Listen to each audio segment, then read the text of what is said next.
Miss Peregrine's Home for Peculiar Children. Chapter 1. I spent the last afternoon of before constructing a 1/10,000 scale replica of the Empire State Building from boxes of adult diapers. It was a thing of beauty, really, spanning 5 feet at its base and towering above the cosmetics aisle, with jumbos for the foundation, lights for the observation deck, and meticulously stacked trial sizes for its iconic sphere. It was almost perfect, minus one crucial detail. "You use Neverleak," Shelley said, eyeing my craftsmanship with a skeptical frown. "The sales won't stay tight." Shelley was the store manager, and her slumped shoulders and dour expression were as much a part of her uniform as the blue polo shirts we all had to wear. "I thought you said Neverleak," I said, because she had. "Stay tight," she insisted, shaking her head regretfully, as if my tower were a crippled racehorse and she the bearer of the pearl-handled pistol. There was a brief but awkward silence, in which she continued to shake her head and shift her heads from me to the tower, and back to me again. I stared blankly at her, as if completely failing to grasp what she was passive-aggressively implying. "Oh," I said finally, "you mean you want me to do it over?" "It's just that you use Neverleak," she repeated. "No problem. I'll get started right away." With the toe of my regulation black sneaker, I nudged a single box from the tower's foundation.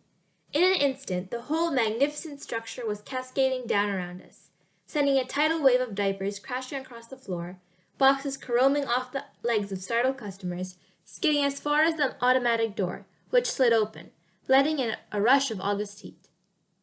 Shelley's face turned the color of ripe pomegranate. She should have fired me on the spot, but I knew I'd never be so lucky. I'd been trying to get fired from SmartAid all summer, and it had proven next to impossible. I came in late, repeatedly and with the flimsiest of excuses, made shockingly incorrect change, even misshelved things on purpose, stocking lotions among laxatives and birth control with baby shampoo. Rarely had I worked so hard at anything, and yet no matter how incompetent I pretended to be, Shelley stubbornly kept me on the payroll. Let me qualify my previous statement. It was next to impossible for me to get fired from SmartAid. Any other employee would have been out the door a million minor infractions ago. It was my first lesson in politics. There are 3 SmartAids in Englewood, the small somnolent town where I live. There are 27 in Sarasota country and 115 in all Florida, spurting across the state like some untreatable rash. The reason I couldn't be fired was that my uncles owned every single one of them. The reason I couldn't quit was that working at SmartAid as your first job had long been a hallowed family tradition. All my campaign of self-sabotage had earned me was an unwinnable feud with Shelley, and the deep and abiding resentment of my coworkers, who, let's face it, were going to resent me anyway, because no matter how many displays I knocked over or customers I shortchanged, one day I was going to inherit a sizable chunk of the company, and they were not.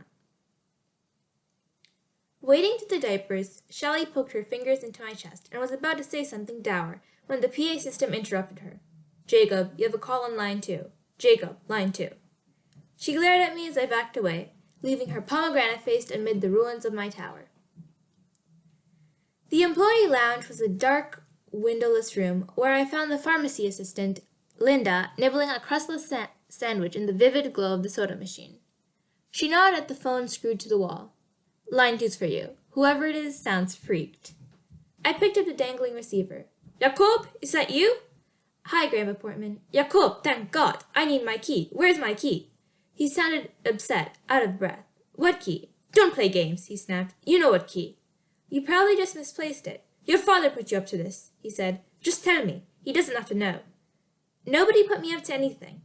I tried to change the subject. "Did you take your pills this morning?" "They're coming for me, understand?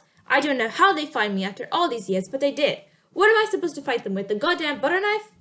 It wasn't the first time I'd heard him talk like this. My grandfather was getting old, and frankly, he was starting to lose it. The signs of his mental decline had been subtle at first, like forgetting to buy groceries, or calling my mother by my aunt's name. But over the summer, his encroaching dementia had taken a cruel twist. The fantastic stories he'd invented about his life during the war, the monsters, the enchanted island, had become completely, oppressively real to him. He'd been especially agitated the last few weeks, and my parents, who feared he was becoming a danger to himself, were seriously considering putting him in a home.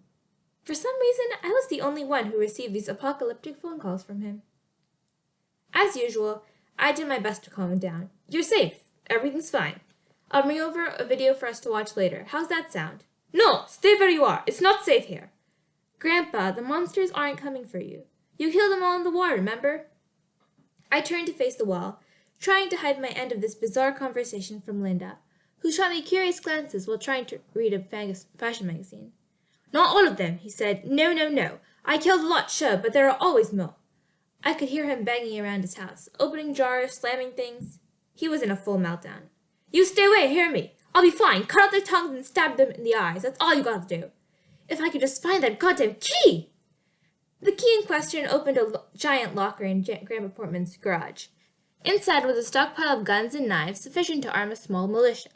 He'd spent half his life collecting them, traveling to out-of-state gun shows, going on long hunting trips, and dragging his reluctant family to rifle ranges on sunny Sundays so they could learn to shoot. He loved his guns so much that sometimes he even slept with them. My dad had an old snapshot to prove it. Grandpa Portman napping with his pistol in hand. When I asked my dad why Grandpa was so crazy about guns, he said sometimes happened to people who used to be soldiers or who had experienced traumatic things. I guess that after everything my grandpa had been through, he never really felt safe anywhere. Not even at home.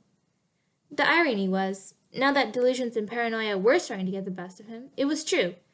He wasn't safe at home, not with all those guns around. That's why my dad had cited the key. I repeated the lie that I didn't know where it was. There was more swearing and banging as Grandpa Portman stomped around looking for it. "Seh!" he said finally. Let your father have the key if it's so important for him. Let him have my dead body too." I got off the phone as politely as I could and then called my dad. "Grandpa's flipping out," I told him. "Has he taken his pills today?" "He won't tell me. Doesn't sound like it, though." I heard my dad sigh. "Can you stop by and make sure he's okay? I can't get off work right now." My dad volunteered part-time at the bird rescue, where he helped rehabilitate snowy egrets hit with cars and pelicans that had swallowed fish hooks. He was an amateur ornithologist and a wannabe nature writer, with a stack of unpublished manuscripts to prove it, which are real jobs only if you happen to be married to a woman whose family owned 115 drugstores. Of course, mine was not the realest of jobs either, and it was easy to ditch whenever I felt like it. I said I would go. "Thanks, Jake. I promise we'll get all this grandpa stuff sorted out soon, okay?" "All this grandpa stuff?" "You mean put him in a home," I said. "Make him someone else's problem." "Mom and I haven't decided yet." "Of course you have." "Jacob." "I can handle him, Dad. Really. Maybe now you can't, but he's only going to get worse." "Fine. Whatever." I hung up and called my friend Ricky for a ride. 10 minutes later, I heard the unmistakable throaty honk of his ancient Crown Victoria in the parking lot. On my way out, I broke the bad news to Shelley. Her star of stay tight would have to wait until tomorrow. "Family emergency," I explained. "Right," she said.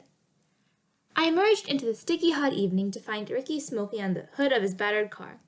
Something about his mud-encrusted boots, and the way he let his smoke curl from his lips, and how the sinking sun hit his green hair, reminded me of a punk, redneck James Dean. He was all of those things, a bizarre cross-pollination of subcultures possible only in South Florida. He saw me and leapt off the hood. "You fired yet?" he shouted across the parking lot. "Shh," I hissed, running toward him. "They don't know my plan." Ricky punched my shoulder in a manner meaning to be encouraging, that nearly snapped my rotator cuff. "Don't worry, Special Ed. There's always tomorrow." He called me Special Ed because I was in a few gifted classes, which were, technically speaking, part of our school's special education curriculum, a subtlety of nomenclature that Ricky found endlessly amusing. That was our friendship, equal parts irritation and cooperation. The cooperation part was an official brains for Von trade agreement we'd worked out in which I helped him not fail for English, and he helped me not get killed by the roided-out sociopaths who prowled the halls of our school. That he made my parents deeply uncomfortable was merely a bonus. He was, I suppose, my best friend, which is a less pathetic way of saying he was my only friend. Ricky kicked the Crown Vic's passenger door, which was how you opened it, and I climbed in. The Vic was amazing, a museum-worthy piece of unintentional folk art. Ricky bought it in the town bought with a jar of quarters, or so he claimed, a pedigree whose odor even the forest of air freshener trees he'd hung from the mirror couldn't mask. The seats were armored with duct tape so that errantly upholstery springs couldn't find their way up your ass. Best of all was the exterior, a rusted moonscape of holes and dents, the result of a plan to earn extra gas money by allowing drunken pottygoers to whack the car with a golf bug for $1 a swing. The only rule, which had not been rigorously enforced, was that you couldn't eat anything made of glass. The engine rattled to life in a cloud of blue smoke. As we left the parking lot and rolled past strip mills toward Grandpa Portman's house, I began to worry about what we might find when we got there. Worst-case scenarios included my grandfather running naked in the street, wielding a hunting rifle, foaming at the mouth on the front lawn, or lying in wait with a blunt object in hand. Anything was possible, and that this would be Ricky's first impression of a man I'd spoken out with reverence made me especially nervous. The sky was turning the color of a fresh bruise as we pulled into my grandfather's subdivision, a bewildering labyrinth of interlocking cul-de-sacs known collectively as Circle Village. We stopped at the guard gate to announce ourselves, but the old man in the booth was snoring and the gate was open, as was often the case, so we just drove in. My phone chirped with distress from my dad asking how things were going, and in the short time it took me to respond, Ricky managed to get us completely, stunningly lost. When I said I had no idea where we were, he cursed and pulled a succession of squealing U-turns, spitting arcs of tobacco juice from his window as I scanned the neighborhood for a familiar landmark. It wasn't easy, even though I'd been to visit my grandfather countless times growing up, because each house looked like the next, squat and boxy with minor variations, trimmed with aluminum siding or stark 70s wood, or fronted by plaster colonnades that seemed almost delusionally aspirational. Street signs, half of which had turned a blank and blistered white from the sun exposure, were little help. The only real landmarks were bizarre and colorful lawn ornaments, of which Circle Village was a veritable open-air museum. Finally, I recognized a mailbox held aloft by a metal butler that, despite his straight back and snooty expression, appeared to be crying tears of rust. I shouted at Ricky to turn left. The Vic's tires screeched, and I was flung against the passenger door. The impact must have jarred me, something loose in my brain, because suddenly the directions came rushing back to me. Right at the Flamingo Orgy, left at the multi-ethnic roof Santas, straight past the pissing cherubs. When we turned at the cherubs, Ricky slowed to a crawl and peered doubtfully down my grandfather's block. There was not a single porch light on, not a TV glowing behind a window, not a town car in carport. All the neighbors had fled north to escape the punishing summer heat, leaving yard gnomes to drown in yawns gone wild and hurricane shutters shut tight, so that each house looked like a little pastel bomb shelter. Last one on the left, I said. Ricky tapped the accelerator and we sputtered down the street. At the fourth or fifth house, we passed an old man watering his lawn. He was as bald as an egg and stood in a bathrobe and slippers, spraying the ankle-high grass. The house was dark and shuttered like the rest. I turned to look, and he seemed to stare back, though he couldn't have. I realized with a small shock, because his eyes were a perfect milky white. That's strange, I thought. Grandpa Portman never mentioned that one of his neighbors were blind.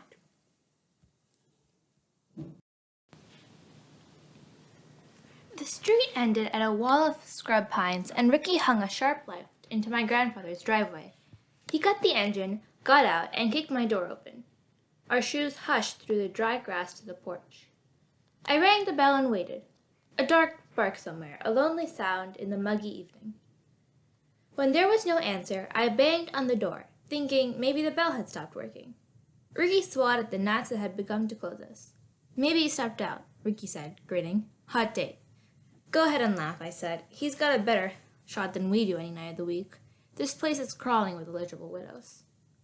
I joked only to calm my nerves. The quiet made me anxious.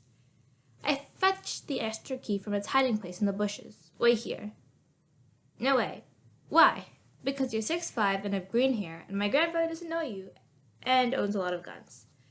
Ricky shrugged and stuck another wad of tobacco on his cheek. He wants to stretch himself on the lawn chair as I unlocked the front door and stepped inside. Even in the fading light, I could tell the house was a disaster. It looked as if it had been ransacked by thieves. Bookshelves and cabinets had been emptied, the knickknacks and large print Reader's Digest that had filled them thrown across the floor. Couch cushions and chairs were overturned. The fridge and freezer doors hung open, their contents melting into sticky puddles on the linoleum. My heart sank. Grandpa Portman had really, finally lost his mind. I called his name, but heard nothing. I went from room to room, turning on lights and looking anywhere a paranoid old man might hide from monsters. Behind furniture, in the attic crawl space, under the workbench in the garage. I even looked behind his weapons cabinet, though of course it was locked, the handle ringed by scratches where he'd tried to pick it. Out on the lanai, a gallows of unwatered ferns hung browning in the breeze, while on my knees on the autostrift's floor I peered under rattan benches, afraid what I might discover. I saw a gleam of light from the backyard. Running to the screen door, I found a flashlight abandoned in the grass, its beam pointed at the woods that edged my grandfather's yard, a scrubby wilderness of sawtooth palmettos and trash palms that ran for a mile between the Circle village and the next subdivision, Century Woods. According to the local legend, the woods were crawling with snakes, raccoons, and wild boars. When I pictured my grandfather out there, lost and raving in nothing but his bathrobe, a black feeling welled up in me. Every other week there was a news story about some geriatric citizen tripping into a retention pond and being devoured by alligators. The worst-case scenario wasn't hard to imagine. I shouted for Ricky, and a moment later he began tearing around the side of the house. Right away he noticed something I hadn't, a long, mean-looking slice in the screen door. He let out a low whistle. That's a haluva cut. A wild pig could have done it, or a bobcat maybe. You should see the claws on them things. A peal of savage barking broke out nearby. We both started, then traded a nervous glance. Or a dog, I said. The sound triggered a chain reaction among the neighborhood, and soon barks were coming from every direction. Could be, Ricky said, nodding. I got a .22 in my truck. You just wait. And he walked off to retrieve it. The barks faded, and a chorus of night insects rose up in their place, droning and alien. Sweat trickled down my face. It was dark now, but the breeze had died, and somehow the air seemed hotter than it had all day. I picked up the flashlight and stepped toward the trees. My grandfather was out there somewhere. I was sure of it. But where? I was no tracker, and neither was Ricky. And yet something seemed to guide me anyway. A quickening in the chest, a whisper in the vicious air. And suddenly I couldn't wait another second. I tromped into the underbush like a bloodhound scenting an invisible trail. It's hard to run in the Florida woods, where every square foot not occupied by trees is bristling with thigh-high palmetto spears and nets made of entangling skunk vine, but I did my best, calling my grandfather's name and sweeping my flashlight everywhere. I caught a white glint out of the corner of my eye and made a beeline for it, but on closer inspection it turned out to be just a bleached and deflated soccer ball I'd lost years before. I was about to give up and go back for Ricky when I spied a narrow corridor of freshly stopped palmettos not far away. I stepped onto it and shone my flashlight around. The leaves were splattered with something dark. My throat went dry. Steeling myself, I began to follow the trail. The farther I went, the more my stomach knotted, as though my body knew what lay ahead and was trying to warn me. And then the trail of the flatted brush widened out, and I saw him. My grandfather lay face down in a bed of creeper, his legs sprawled out and one arm twisted beneath him as if he had fallen from a great height. I thought surely he was dead.